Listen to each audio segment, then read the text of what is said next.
आज की वाणी है 26 मार्च 1966। प्रदर्शनी की सर्विस प्रोजेक्टर से अच्छी है। जब समझाया जाता है तो उनकी शक्ल को देखा जाता है।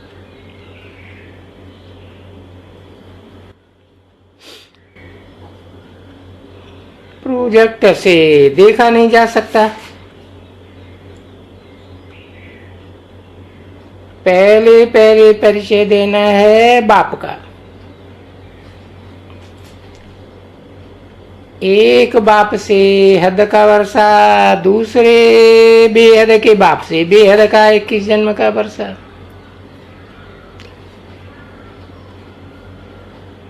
बेहद की बादशाही बेहद का बाप देते हैं स्वर्ग के लिए।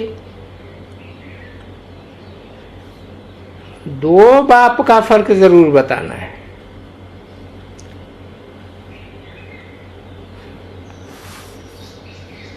एक से हद का, दूसरे से 21 जन्म बेहद का वर्षा।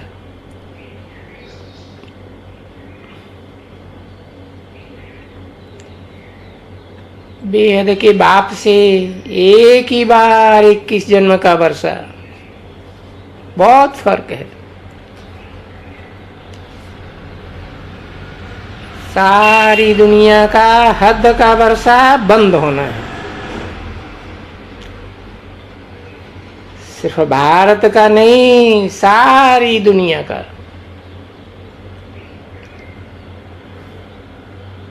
सब चले जाएंगे मुक्ति धाम।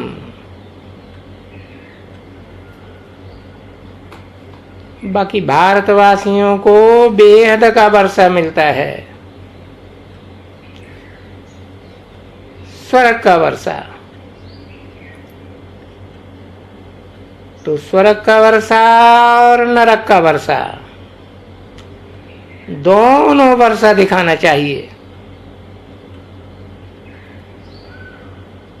कि बात कहाँ गीता आदि में नहीं है। इसलिए तुम बच्चों को खुशी होनी चाहिए।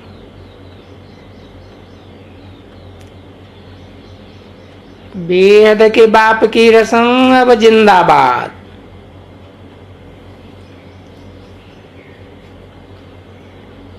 बेहद का बाप है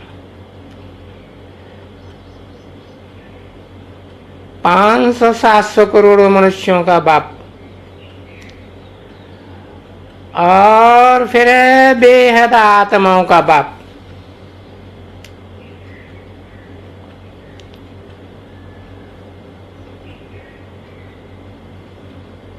बाप का आना भी भारत में होता है। वो आत्माओं का बाप शिव है। वो भी सिद्ध करता है, शिव जयंती है।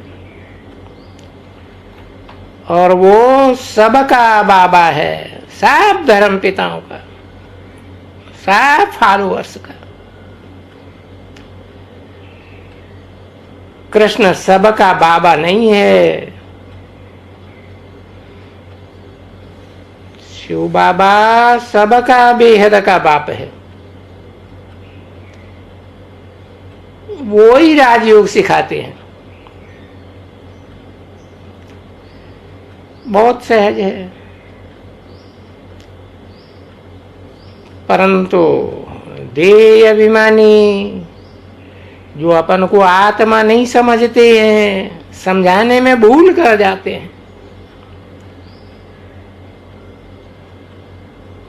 इसमें युक्ति युक्त अच्छी रीति समझानी चाहिए।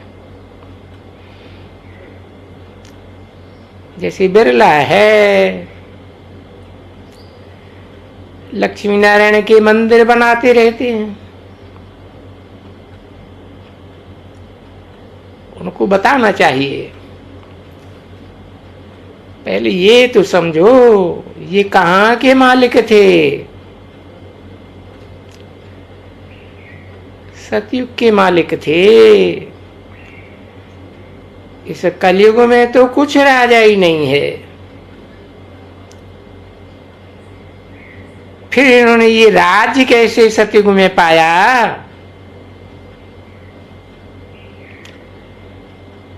अब नहीं जानते हो तो मंदिर बनाने से कोई फायदा नहीं।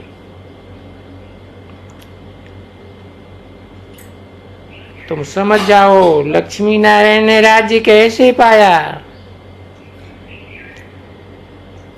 तो तुम खुद विश्व के मालिक बन सकते हो। ऐसे ऐसे लिखना चाहिए। एक बड़ा आदमी उठ जावे तो बहुतों को उठा सकते हैं। बड़े आदमी का आवाज बुलंद होता है, गरीब को कोई बात नहीं सुनता।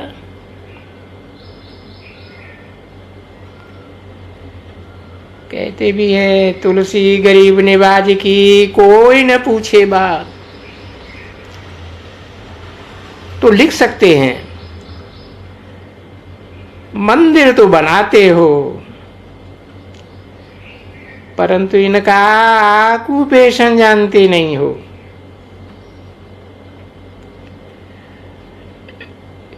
इसका राज समझने से विश्व का मालिक बन सकते हो।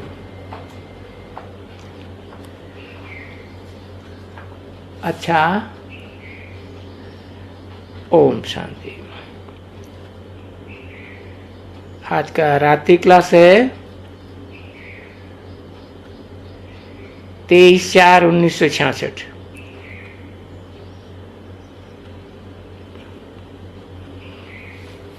प्रदर्शनी में देखो कितने आते हैं, सैकड़ों हजारों आवेंगे। ये तो कोटन में कोऊ हैं।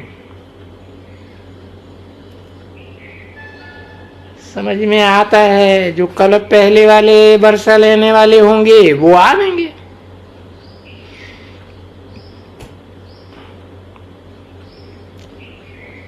नहीं तो कहते हैं फुर्सत नहीं।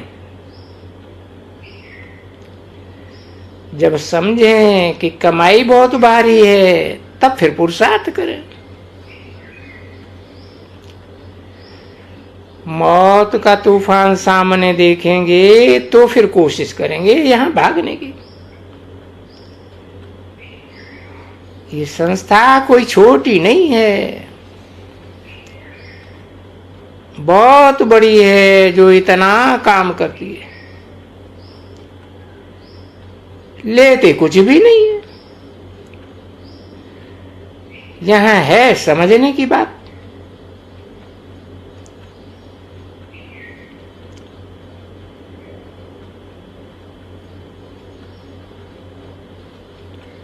जो अच्छी रीति समझेंगे तो समझेंगे। हम ईश्वर के डायरेक्ट मददगार बनेंगे। डायरेक्ट मददगार बनेंगे तो बहुत ऊंच वर्षा मिलेगा।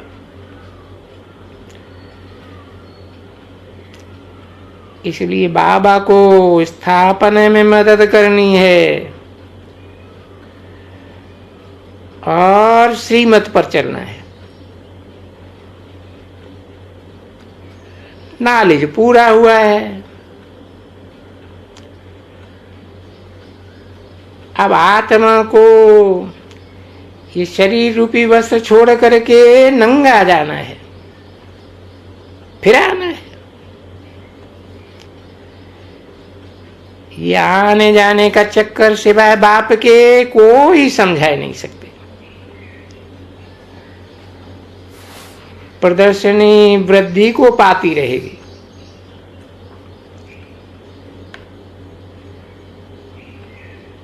बुद्धि का ताला भी जिनका खुलना होगा वो आवेंगे, सुनेंगे तो वो समझेंगे। ये कोई नई बात नहीं है। बाबा ने डायरेक्शन भेजा था, ये प्रदर्शनी 5000 वर्ष के बाद दिखाई रहे।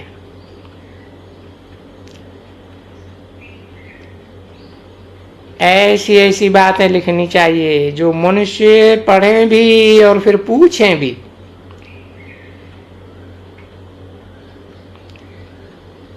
जैसे बाबा ने कोर्ट ऑफ आर्म्स लिखा है, इसके लिए लिखा है ना, यादव कौरव पांडव, ये अक्षर गीता के हैं। मनुष्यों को पता नहीं है गीता कब गाई गई थी, कितना समय हुआ है वास्तव में। यहां ये सब बातें नहीं है। जो हमारे पुराने होंगे उनको नई बात नहीं लगेगी। बाबा की तार जो गई वो बड़े बड़े अक्षरों में लिखना चाहिए, पढ़ाना चाहिए। बाप शिव है, दादा ब्रह्मा है, शिव के बच्चे तुम भी हो। हम समझ कर वर्षा ले रहे हैं, तुमको तो फुर्सत नहीं है समझने की। कितनी ब्रह्मा कुमारियां हैं यहाँ, गोद में बैठे हैं वर्षा लेने के लिए। ब्रह्मा भी शिव का बच्चा है, तो जरूर शिव आया है, तब तो रचना रच रहे हैं। बहुत सहज समझानी है। अभी हम ब्रह्मा की औलाद ब्राह्मण बने, नहीं तो फिर ब्राह्मण बनने बगैर डाढ़े से वर्षा कैसे लेंगे। शिव जयंती के साथ ब्रह्मा विष्णु शंकर की भी जयंती है। समझानी तो बहुत सहज है, परंतु सब एक रस है, एक रफ्तार से समझा ही नहीं सकते। अच्छा, गुड नाइट, ओम शांति।